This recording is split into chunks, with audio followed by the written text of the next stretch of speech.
So you won't believe it, but I actually got the trunk pop working.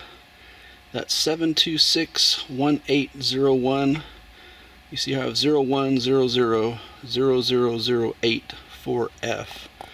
The last two, that's just a checksum. It doesn't matter what you put there. Originally mine was all zeros.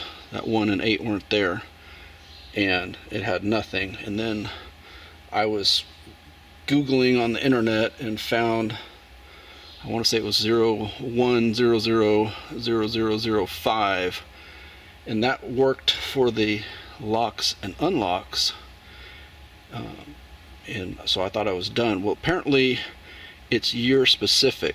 For your year model, those codes will be different. So for the 2014, it's that. And now I have a trunk pop.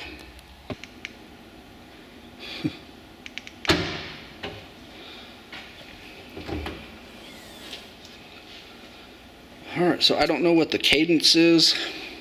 Sometimes it seems to be 2, sometimes it seems to be 3, sometimes it seems to be 4, sometimes it seems to be pushing them really quick, really slow. I don't know, but it works.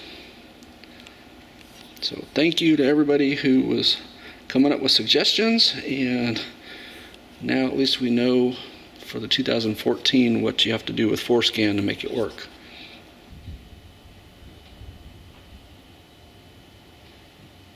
Now you see we have working brake lights, all 3.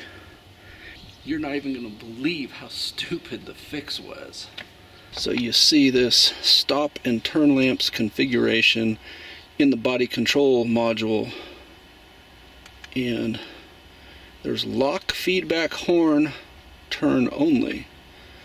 Well, mine was set to turn only, and I may have set that messing around with this at some point because I don't want the horn honking when I lock the doors, which that seems to suggest that that's what that would do.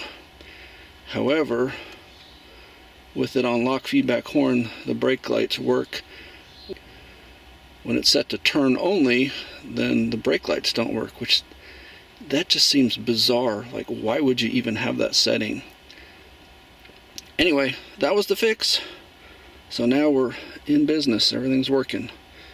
I'm a happy camper.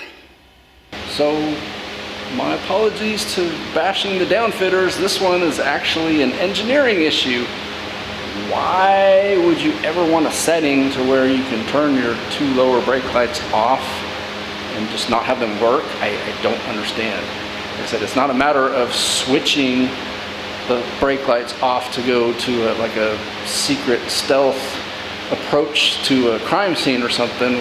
This was just turning off 2 of the 3 brake lights, which doesn't make any sense. But anyway, it's fixed now. Whew. Glad it's fixed. That was really worrying me, and I'm glad the trunk pop works. The button on the dash still does not work. I'm sure it's probably another one of those 720 something settings, and you just gotta know which one it is. And unfortunately, you know, Google searches and stuff, just doesn't seem to be a lot of information out there about it, unlike the Ford F-150s. So anyway, see you in the next video.